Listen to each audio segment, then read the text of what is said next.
The notification was buried between two spam emails. Subject line: Final closure. Policy. Jinghao ba ct sanzo r. Li. I almost deleted it. My hand hovered over the trash icon while I sat in the hospital cafeteria, finally eating something solid after 3 days of IV fluids. The fluorescent lights made everything look surreal, like I was still floating somewhere between the living and the dead. But something made me click. Dear beneficiary, this letter confirms the final disbursement of life insurance policy. Jinghao ba cc sanzo r. Li for the deceased, Jessica Marie Caldwell. Amount: $850,000. Claim processed on behalf of sole beneficiary Melissa Ann Caldwell. The protein bar I'd been eating turned to dust in my mouth. Deceased. Sole beneficiary. I wasn't dead. I was sitting right here, very much alive, wearing borrowed hospital scrubs because my own clothes had been cut off me 4 days ago when the Coast Guard helicopter finally spotted my emergency raft. And my sister had just collected my life insurance. My hands started shaking. Not the exhaustion tremors I'd had for weeks, but something different. Something cold. Let me back up. I'm Jessica. I was declared lost at sea 8 months ago. I'm a marine biologist. Am? I still don't know what tense to use. For the past 6 years, I spent half my time on research vessels studying deep-sea ecosystems. It was everything I'd worked for since I was 10 years old and my dad took me to the aquarium. While my little sister Melissa was trying on makeup and dating varsity athletes, I was dissecting squid in AP biology. Our parents never understood my career choice. All that education to live on a boat? Mom would say, her voice tight with disappointment. Dad was quieter about it, but I could see it in his eyes every Thanksgiving when I'd show up, sunburned and tired, smelling like salt water and fish. Melissa, though. Melissa was their dream. Real estate agent, always dressed perfectly, dating a lawyer named Brandon with a trust fund, and a smile too white to be real. They'd been planning a wedding for 2 years. Everything had to be perfect. Everything had to be expensive. The week before my last expedition, I'd gone home for what was supposed to be a quick dinner. Melissa cornered me in the kitchen. So, you have life insurance, right? She'd said it casually, like she was asking about the weather. Why would you ask that? I'm just thinking practically, Jess. You're always out in the middle of the ocean. If something happened. She'd shrugged. Mom and Dad aren't getting any younger. They'd need support. It felt wrong, but I couldn't articulate why. So I'd admitted it. Yes, I had a policy. $850,000. My employer required it. The beneficiary was supposed to be our parents. That's smart, Melissa had said, smiling. Really smart. 3 days later, I shipped out on the Neptune's Promise for what was supposed to be a 4-month research mission in the North Pacific. We were studying thermal vent ecosystems 1,200 miles from the nearest land. 2 months in, a storm hit. Not just any storm. The kind that rewrites maritime disaster reports. 40-foot swells, 100-mile-per-hour winds. The Neptune's Promise lost power, then communications, then started taking on water faster than the pumps could handle. I remember the captain's voice over the intercom. Prepare to abandon ship. Everything after that is fragments. The life raft inflating. Someone pushing me over the rail. The ocean swallowing me whole. The cold. The endless, brutal cold. I won't describe the 4 months I spent drifting. Some things are too dark to put into words. Just know that I survived on rainwater, raw fish when I could catch them, and the stubborn fury of refusing to die. When the Coast Guard found me, I was 93 pounds. Severe dehydration, malnutrition, exposure injuries. They said it was a miracle I could still speak. I spent the next 4 months in and out of hospitals. Naval Hospital Guam first, then transferred stateside to a rehabilitation center in San Diego. For the first 6 weeks, I couldn't even call my family because my vocal cords were too damaged from screaming into the wind. When I could finally speak, the nurses helped me place the call. The phone rang, and rang. No answer. I tried again the next day. Voicemail. Mom, Dad, it's Jessica. I'm alive. I'm in San Diego. Please call me back. Nothing. By week 8, I'd left 14 messages. None returned. I told myself they hadn't gotten them. Changed their numbers. Something. The alternative was unthinkable. Then came the email about my life insurance. I sat in that cafeteria for 40 minutes, reading it over and over. The claim had been filed 6 months ago. right on schedule for a death declaration. Maritime law requires 6 months of absence to declare someone lost at sea. Melissa would have known that. She dated a maritime lawyer for 3 months in college. The claim listed Melissa as sole beneficiary. Not our parents, Melissa. There's a particular flavor of betrayal that comes from family. It tastes like every Christmas morning, every birthday cake, every time someone said love you when they meant you're useful. I pulled up my phone's browser with shaking hands. It took 3 tries to type in Facebook. Melissa's profile was public. She'd always needed the validation of likes and comments. The first post was from 5 days ago. A photo of her hand, diamond ring catching the light, said yes to forever. Wedding planning in full swing. June 14th. Can't come soon enough. June 14th. That was 3 weeks from now. I scrolled down. More engagement photos. Her and Brandon on a beach, at a fancy restaurant, in front of a house. I clicked on the house photo. The caption read, "Our first home. Dreams do come true. Number blessed. Number new beginnings." It was a beautiful house. Craftsman style, probably 3 bedrooms, perfect landscaping. In San Diego, that meant at least $800,000. I scrolled faster. There. A post from 7 months ago. Worst day of my life. My sister is gone. Lost at sea in the North Pacific. They've called off the search. I can't believe she's really gone. Rest in peace, Jess. You were always too brave for your own good. 2,000 reactions. 400 comments.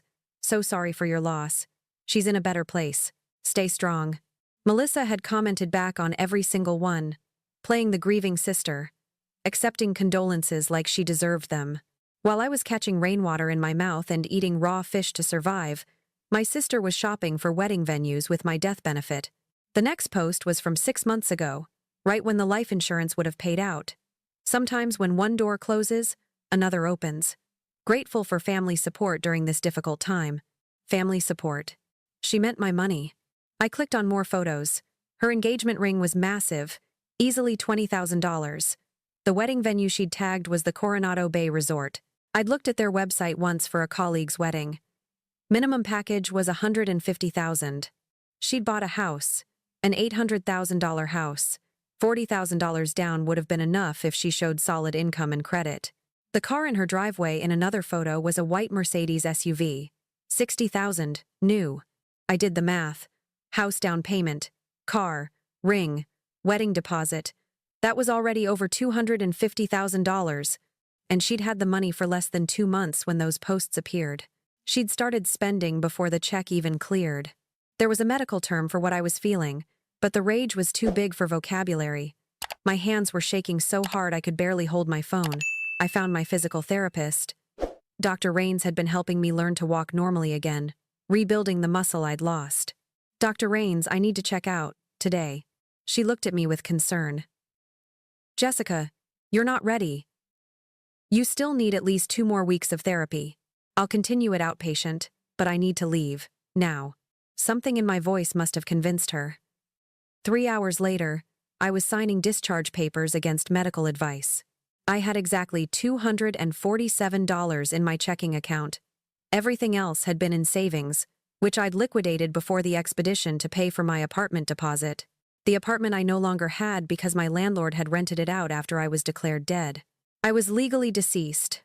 No bank account, no apartment, no job, and my sister had stolen everything. The social worker helping with my discharge noticed my distress. Her name was Patricia, and she'd been working with me on the realities of starting over after trauma. "Jessica, what's going on?" I showed her the email. Patricia's expression shifted from concern to fury in about 3 seconds. "This is fraud. Insurance fraud. This is a federal crime." But how would she even file the claim? I named my parents as beneficiaries. Patricia leaned forward. "Do you have a copy of your original policy documents?" I didn't. They were in my apartment. My former apartment, which had been cleaned out and re-rented. "We need to call the insurance company. Now." Patricia helped me dial. It took 40 minutes of navigating automated menus and transfer queues, but finally I got a claims representative named Michelle. "I need information about policy number 847,392 LI, I said. "I'll need to verify your identity first. Name?" Jessica Marie Caldwell. A pause. Ma'am, that's the deceased policyholder. I'm not deceased. I'm alive. I'm calling from San Diego Naval Medical Center. I was lost at sea, but I survived. Another pause, longer this time. Ma'am, I'm going to need to transfer you to our fraud investigation department. 3 more transfers. Each time I had to explain. Each time, disbelief in their voices. Finally, I reached Senior Investigator Robert Chen. Miss Caldwell, I'm going to need you to verify some information. What was your date of birth? I told him. Mother's maiden name? I told him. Last 4 of your social? I told him. What was the name of your elementary school? Oakwood Elementary in Beaverton, Oregon. A long pause. Miss Caldwell, I'm looking at the claim file for your policy. The death certificate was filed by your sister, Melissa Ann Caldwell. She provided documentation that she'd been made the beneficiary 6 months before your disappearance through a signed change of beneficiary form. That's impossible. I never signed anything. The form was notarized. It has your signature. My signature. I thought back to that dinner at my parents' house. Melissa asking about life insurance. Had there been papers? Had I signed something without reading it? No. I'd learned that lesson in college when a roommate tried to add me to a lease without telling me. I read everything. Mr. Chen, I never changed my beneficiary. My parents were supposed to receive that money. Do you have access to a fax machine or secure email? I need you to send proof of identity.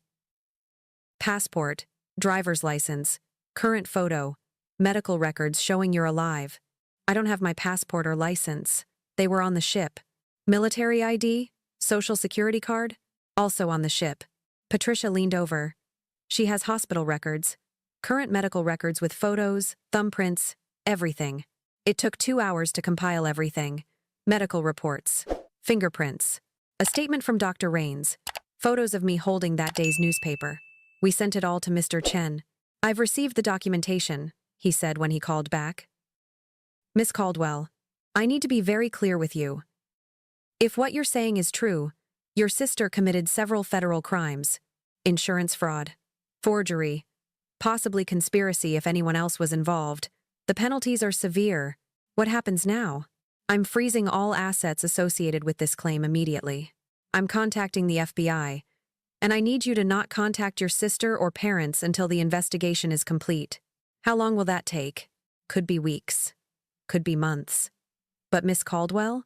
If she spent the money, she'll have to pay it back. If she can't, she's looking at 5 to 10 years in federal prison. I hung up and started laughing. The kind of laughter that turns into sobs. Patricia hugged me while I shook. What do I do now? I asked. I have nowhere to go. I'm legally dead. Patricia had seen this before. Not the exact situation, but disaster survivors with nothing. She made some calls. By evening, I had a bed at a transitional housing facility and an appointment with a lawyer who specialized in identity restoration after presumed death. The lawyer's name was Diane Foster. She was 50, sharp-eyed, and had apparently handled 3 cases like mine. First thing, she said, we need to get you undead. That means going before a judge with proof of life. Then we restore all your legal status. Bank accounts, credit, everything. It'll take about 2 weeks if we move fast. What about my sister? The FBI will handle that. Your job is to stay alive, stay safe, and let the system work. But I couldn't let it go. While Diane filed paperwork and Mr. Chen investigated, I started digging. I created a fake Facebook account, started going through Melissa's posts, her friends' posts, looking for information. What I found made me physically sick. A post from our mother, dated 6 months ago. So grateful for Melissa during this difficult time. She's handling everything with such grace. A post from Melissa's friend Rachel. Bridal shower for Melissa this Saturday. She deserves all the happiness after losing her sister. A post from Brandon's mother. Can't wait to welcome Melissa to our family. Such a strong woman. They were all celebrating, planning, moving forward. While I'd been fighting to survive on a raft in the middle of the Pacific, they were shopping for party favors. I found the wedding website. Brandon and Melissa. A love story. The venue was confirmed. The Coronado Bay Resort. June 14th. 3 weeks away. The registry was public. They were asking for high-end cookware, luxury bedding, a honeymoon fund. Someone had already contributed $5,000 to the honeymoon. I looked at the contributor's name. Mom and Dad Caldwell. My parents were funding their honeymoon. With what money? They'd always claimed they couldn't afford to help me with student loans, couldn't contribute to my research. But they could give $5,000 to Melissa's honeymoon? Unless they knew about the insurance money. I called Mr. Chen back. I need to know something. Who else knew about this claim? I can't discuss an ongoing investigation. Please. I need to know if my parents were involved. A sigh. The change of beneficiary form was witnessed by your mother. Everything stopped. The room, my breathing, time itself. What? Your mother witnessed and notarized the document. She's a licensed notary public. Her seal is on the form. My mother had notarized my forged signature. That night, I couldn't sleep. I lay in the narrow bed at the transitional housing facility, staring at the ceiling, trying to understand how my family could do this. The answer was simple. They'd always chosen Melissa, always. When we were kids and she broke my science project the night before it was due, they'd said I should have kept it somewhere safe. When she borrowed my car in college and totaled it, they'd said I should have better insurance. When she maxed out a credit card in my name, they'd said I should forgive her because family is forever. I'd always been the responsible one, the one who didn't need help, the one who figured it out. And Melissa had always been the one who needed saving. But this was different. I spent the next week working with Diane, getting myself legally resurrected, birth certificate, Social Security office, DMV. Each place, I had to tell the story. Each time, disbelief and horror on their faces. Finally, I had ID again. A bank account. Access to my credit report, which showed Melissa had also opened 2 credit cards in my name before declaring me dead. One maxed out at $15,000, another at $25,000. She was planning this, I told Diane. She knew she was going to declare me dead, so she racked up debt in my name first. We're documenting everything, Diane said. The FBI has all of it. Agent Sarah Morrison from the FBI called on a Tuesday. Miss Caldwell, we have enough evidence to make an arrest. We'd like to know if you want to be present. When? We're planning to execute the arrest warrant on June 14th. I felt my heart rate spike. Her wedding day. We thought you might appreciate the timing. I did. God help me, I did. The next 2 weeks crawled. I got a temporary job through the transitional housing program, filing papers at a nonprofit. It wasn't marine biology, but it was something. I found a studio apartment I could barely afford, started physical therapy again, tried to build a life from nothing, and I planned what I was going to say. June 14th dawned bright and perfect. Southern California weather, not a cloud in the sky, wedding weather. I put on the nicest clothes I'd managed to buy from a thrift store, a blue dress, simple but decent, fixed my hair, looked at myself in the mirror. I'd lost 30 pounds I couldn't afford to lose. My hair was showing gray that hadn't been there before. My hands still shook sometimes, but I was alive, and that was going to have to be enough. Agent Morrison picked me up at noon. The ceremony starts at 4. We're going in at 3:30, during photos.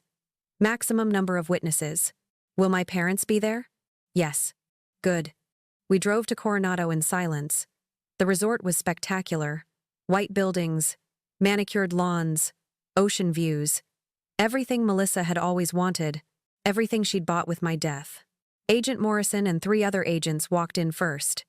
I stayed back, as instructed.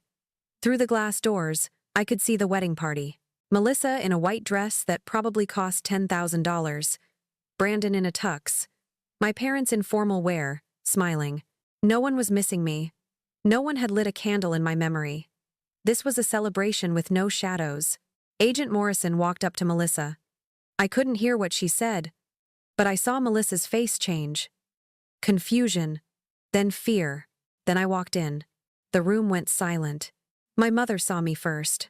Her champagne glass fell from her hand, shattering on the marble floor. Jessica? Her voice was barely a whisper.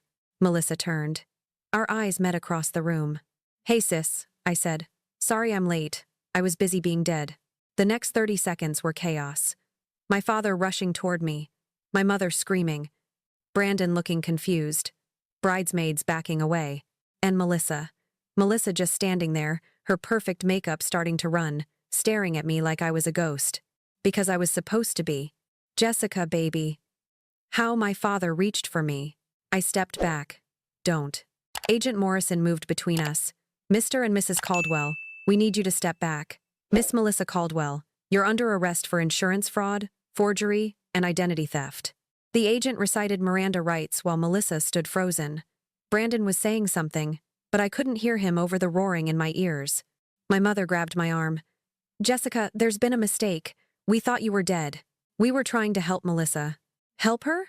I yanked my arm away. You witnessed a forged document. You helped her steal my life insurance. You gave her money for her honeymoon while I was fighting to survive on a raft in the middle of the ocean. We didn't know. You didn't care. You never cared. It was always about Melissa. What Melissa wanted. What Melissa needed. And when I was gone, it was easier, wasn't it? You didn't have to pretend anymore. My father's face crumbled. That's not fair. Fair? I laughed, and it sounded broken. I almost died. I spent 4 months drifting, drinking rainwater, eating raw fish, waiting to die. And when I survived, when I finally made it back, you didn't even return my calls. 14 voicemails, Dad. I left 14 voicemails telling you I was alive, and you ignored every single one. We never got, he stopped. Melissa has access to our phones. She helps us with technology. Of course she did. Melissa Ann Caldwell, Agent Morrison said. You have the right to remain silent. Melissa finally moved. She looked at me with tears running down her face, destroying her makeup. Jess, please. I didn't think you were alive. I thought you were really gone. I was trying to honor your memory. By buying a house, a car, planning a wedding, all within 2 months of my supposed death. The money was just sitting there. Mom said you'd want the family to have it. Mom lied. And you knew she lied. I took a step closer. You were jealous. You always were. Jealous that I had a career I loved. Jealous that I didn't need anyone to save me. Jealous that I was happy without expensive things and perfect weddings. So when you had the chance to take what was mine, you did. And you thought you'd get away with it because I was conveniently dead. An agent put handcuffs on Melissa. The click of the metal was the most satisfying sound I'd ever heard. Brandon was backing away. I didn't know. I swear, I didn't know about any of this. Sure you didn't, I said. You didn't wonder where a real estate agent who makes $50,000 a year got the money for an $800,000 house. His face went pale. He'd known. Maybe not at first, but he'd known. Jessica, my mother said, please, we can fix this. We're still a family. No. The word came out hard and final. You declared me dead. You watched Melissa spend my money. You didn't return my calls. You chose her. So you don't get to have me back now. But we're your parents. Parents protect their children. Parents don't help one child rob another. You're not my parents anymore. You're strangers who share my DNA. Agents led Melissa out. She was sobbing now, mascara running, her perfect wedding dress wrinkled from the handcuffs. Guests were staring, some filming on their phones. Tomorrow, this would be all over social media. Good. My mother reached for me one more time. Please, Jessica, please don't do this. I didn't do this. You did. I turned to Agent Morrison. Can we go? We'll need your statement. Fine, but not here. As we walked out, I passed the wedding cake. 5 tiers, probably $10,000. White fondant, sugar flowers, our names in gold script. Brandon and Melissa. A love story, built on my grave. I grabbed a piece of the bottom tier with my bare hand and took a bite as I walked past. It was too sweet, cloying. But I swallowed it anyway. The FBI field office was less glamorous than TV makes it look. Gray walls, fluorescent lights, the smell of bad coffee. I spent 4 hours giving my statement, walking through every detail from the moment I shipped out to the moment I walked into that wedding. Agent Morrison offered me tissues twice. I didn't take them. What happens now? I asked. Your sister will be arraigned tomorrow. Given the amount of money involved and flight risk, the prosecutor will request high bail. If she can't pay it, she stays in jail until trial. How long until trial? Could be months. Could be a year. The evidence is strong, though. She'll probably take a plea deal. And my parents? Your mother's involvement in notarizing the fraudulent document is being reviewed by the State Notary Commission. She could lose her license and face civil penalties. Criminal charges are possible if we can prove she knew it was fraud. She knew. We'll prove it. I left the field office as the sun was setting. Orange and pink sky, warm breeze, sounds of traffic. The world going on like nothing had happened.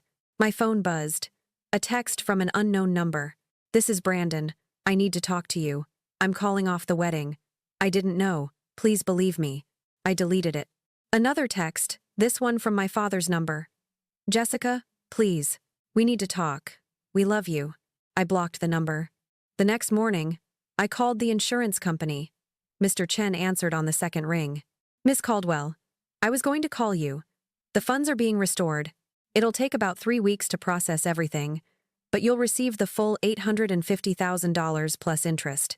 $850,000. More money than I'd ever imagined having. Thank you. One more thing. The house your sister purchased?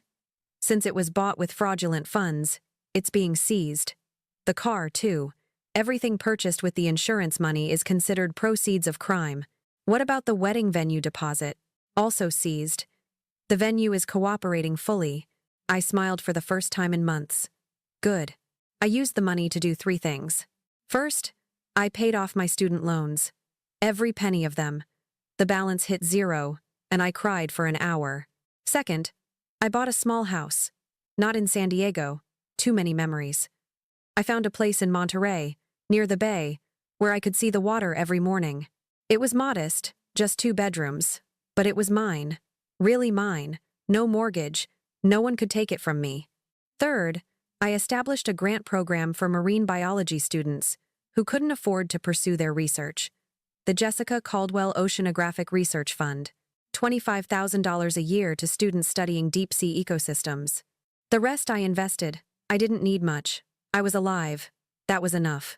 I got a job at the Monterey Bay Aquarium, working with their deep-sea research team. It wasn't the same as being on a ship, and maybe it never would be. But I could look at the ocean every day and remember that I survived it. Melissa's trial happened 9 months later. I didn't attend. I'd said everything I needed to say that day at the wedding.